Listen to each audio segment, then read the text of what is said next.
K-PAX. You may have heard dialogues about hybrid beings, but these are not half-organic DNA from a human and half-organic DNA from an ET. Rather, this hybrid is a human with 100% human DNA, but with consciousness or a kind of ET soul. And then you say, but where do these guys come from? Or, hey, that's really innovative and very interesting. I would never have imagined all this. Incredible. I bring you a film that talks precisely about that. There is an ET that comes to Earth, but its body is totally human. Even when it comes to Earth, it suddenly appears at an airport, and you understand, it appears. Synopsis. K-PAX is a 2001 science fiction mystery film based on the 1995 novel of the same name by Gene Brewer. A US-German co-production, it was directed by Ian Softley and starred Kevin Spacey, Jeff Bridges, Mary McCormack, and Alfre Woodard. The film tells the story of a psychiatric patient who claims to be an alien from the planet K-PAX. During his treatment, the patient demonstrates an outlook on life that ultimately proves inspiring to his fellow patients and especially his psychiatrist. Plot. The film begins at an airport, where a beggar is seen asking for alms, but suddenly he loses interest in asking and dedicates himself to observing a point that seemed quite strange to him. Suddenly some beams of light. While people continued giving him money, he was no longer interested. He only wanted to see what was happening there at that point. And it happened. Suddenly a man appeared, then someone stole a woman's bag and escaped. And the man who appeared approaches to help the woman when the police arrive and arrest the newcomer who was wearing dark glasses inside. The beggar explained that he was just helping and that the thief had escaped, so the police were about to let him go, but wanted to check his identity first, and this is where the mistake came in.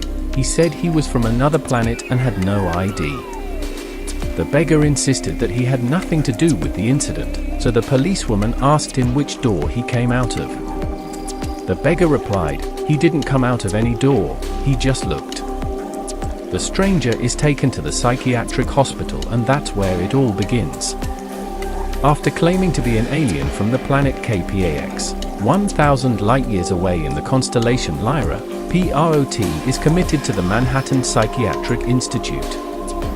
There, psychiatrist Dr. Mark Powell attempts to cure him of his apparent delusions. However, Prot is unwavering in his ability to provide convincing answers to questions about himself, K-PAX, and its civilizations. There are many mitigating circumstances to help Prot. He claims to be sensitive to light, and that's why he wears glasses, since his planet is in a binary star system that emits less light than our sun, so he is able to see in UV. But then he shows that he can see in UV, and that is very rare. He is also completely resistant to the effects of thorazine. Powell darkens his office so he can speak confidentially with Prot, and so he takes off his glasses while he is there. Prot can also be seen observing and writing continuously. He pays close attention to the patients around him and does not ignore anyone, not even those who warn him not to talk to them because he has never spoken to them. He greets that patient. Powell is quite upset, so at a family meeting, he tells a friend who is a physicist about this patient, and that he is confused because as long as he does not find a way to make him see that what he says is stupid, he will not be able to help him. But the problem is that what he says makes a lot of sense. The physicist writes him some questions about physics to test him, and Powell gives them to Prot. Powell finds Prot talking to a patient, so he tells him that the job of curing the sick is not his but his own. Prot replies that he has the answers from his physicist friend, so he gives them to him, and Powell in turn gives them to his friend. Everything is going well up to this point, at least until the physicist reviews the answers and asks to see Powell, and with a rather strange attitude tells him that it makes no sense for a stranger to know so much about physics. Powell answers that perhaps he is a missing physicist. His friend tells him that this is impossible. In the world there are only 3 people who know how beings could live in a binary system. And he had already located all 3 of them perfectly, so he asked to meet him. Powell brings Prot and he gladly accepts. At the meeting, the scientists ask Prot to explain the phenomenon of their planetary system and its relationship with their suns. You would expect a rather ambiguous explanation, but instead Prot draws his solar and planetary system, even including some formulas. This system is quite complex. Having two suns, you can already imagine the non-simple orbits. So Prot himself lets them know that he has included some things that will surely explain some discrepancies that they have so far in their simulations. The scientists can't wait, and as if they saw some hamburgers after not having eaten for a couple of days, they took Pro's proposals and began to simulate immediately. The simulations came out perfect and without discrepancies. In effect, it cleared up some errors that they had so far in the previous simulations. You can imagine that now it was much more difficult to tell him that he was not right in his head. Prot also explained that he travels faster than the speed of light. The scientists laughed and replied that nothing in the universe can do that. Then they asked rhetorically if Einstein was wrong. Prot says no, and that Einstein would be ashamed of them, since they did not understand him well. He explains that he travels using a particle already very well known in fiction movies, but instead of photons, he uses another one that are the imaginary tachyons. Even on the lost Earth this particle is used. Tachyons are the result of the so-called complex numbers, which include an imaginary number that cannot exist in real numbers, so it is very unlikely that this particle can exist.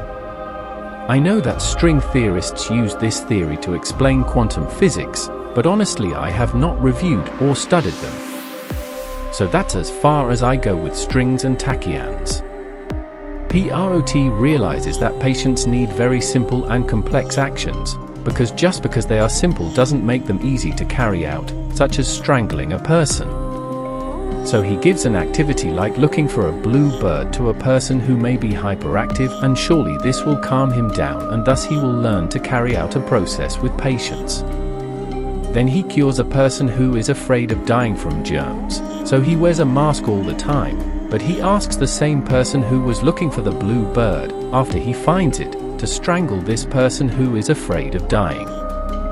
By doing so, this person suddenly heals, because he understood that death can come to him at any moment, even if he is locked up. That does not free him from the danger of dying, so being on the edge of death he wants to live, and then he is given the opportunity and he takes it.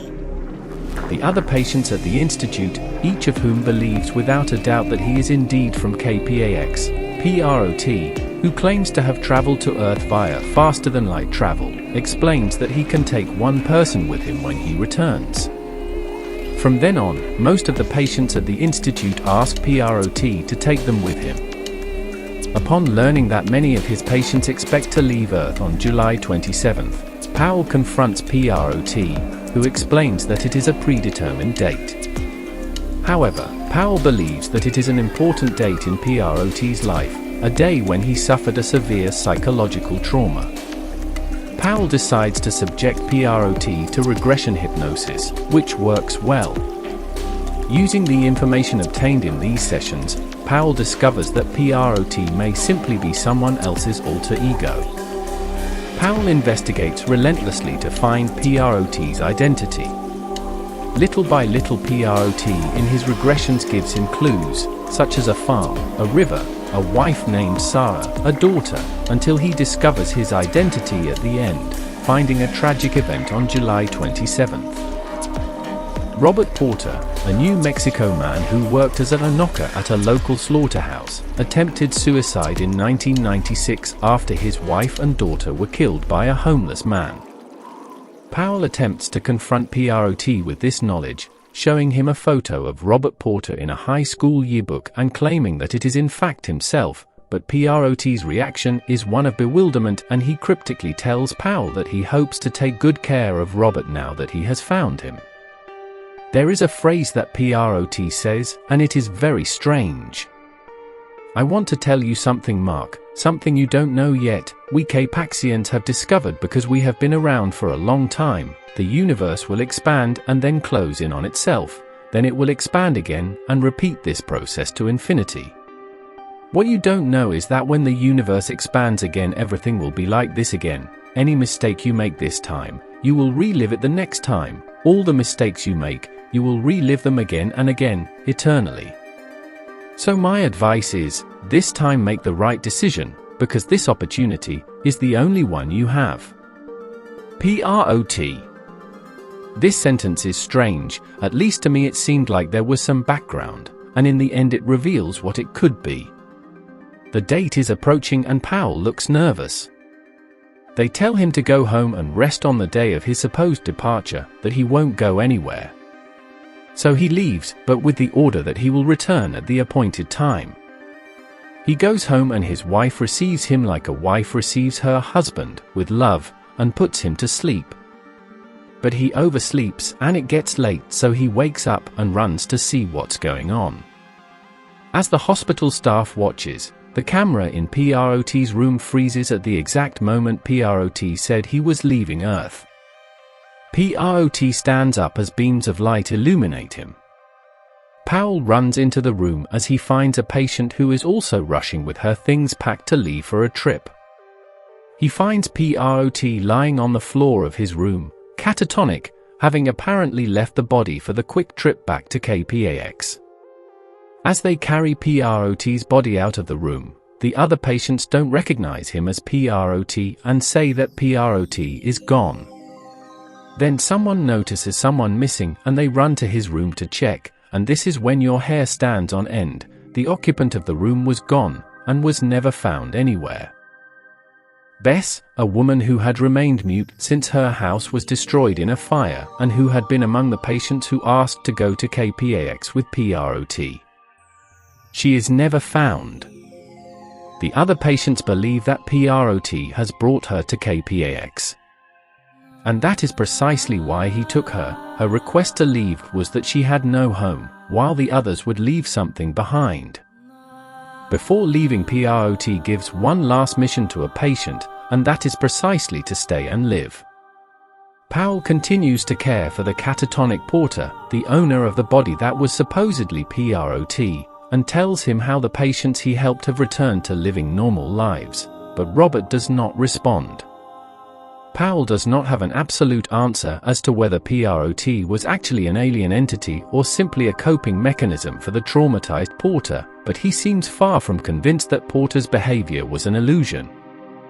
Finally, you can see Powell asking Robert about a patient named Bess. She disappeared and no one knows where she has gone. Robert smiles mockingly, as if someone catatonic would smile with that expression, and Powell says that he is not sure if he hears him, but that maybe one day they will hear from Bess and that he will be back, referring to Prot.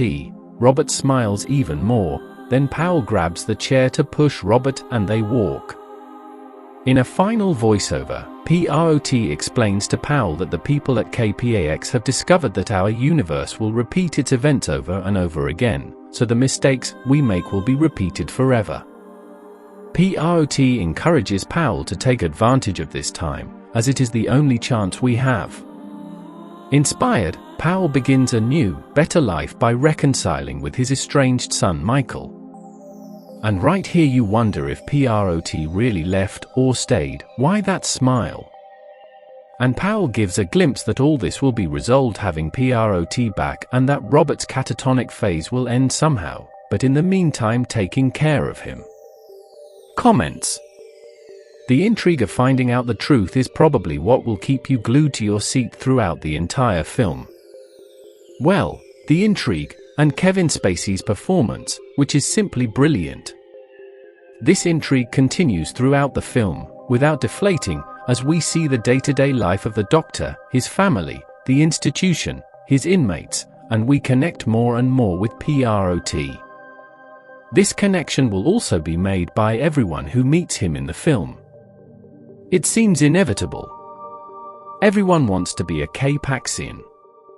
Me too, I too want what he says to be the truth, I wanted to say, so in the end everything seems to have been like that. K-PAX is something spiritual, without physical presence. K-PAX is a spiritual universe without attachments. There are no families in K-PAX, which makes it a quiet place for self-reflection. So we are talking about a film with spiritual tendencies. Its message could be this: it presents us with an extraterrestrial being with a spiritual message. Of course, he is a being with a high level of scientific knowledge, extremely knowledgeable about the universe, but his essence is spiritual, and that could be the main message that he would give us as a priority, even though he has given a scientific lecture to a group of physicists. On the other hand, K-PAX is immersed in the doubt of whether it is plagiarism or not, despite the fact that it is based on a film. Finally, K-PAX is accused of plagiarizing an Argentine film called Man Facing the Southeast. But K-PAX's film is based on a book of the same name that was published in 1995. So it's hard to establish plagiarism here. The only important note is that Man Facing the Southeast is a 1985 film, much older than the book. That's all from me. Bye. A huevo.